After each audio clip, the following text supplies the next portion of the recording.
সেজেছে, তাই বলেছে তার গতি অতি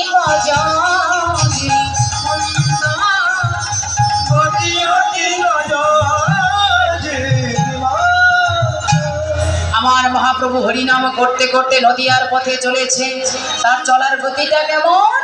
বলছে গতি অতি গজ জেনে মন্দ বলছে গজ মানে হাতি।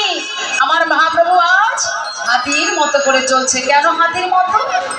না, হাতির বিশাল বড় দেহ, কিন্তু সেই এত বড় দেহ নিয়ে সে চলে, কিন্তু তার চলার যেমন কোনো শব্দ হয় না, চঞ্চলতা থাকে না, শান্ত স্থিরভাবে চলে, ঠিক তেমনি করে যদি কেউ হরিনামকে আশ্রয় করে হরি ভক্তির পথে চলতে চায়, তাকে অবশ্যই স্থির হতে হবে।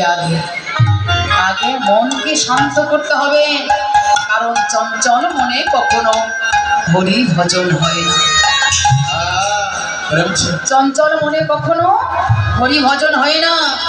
আগে মনটাকে শান্ত করতে হবে। তাহলে শান্ত করব কি দিয়ে?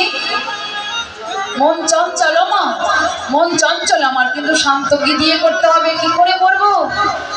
বলে বসে বসে নাম জপ করো। বসে বসে এক মনে এক প্রাণে হরিনাম জপ করো, দেখবে তোমার মনের গতি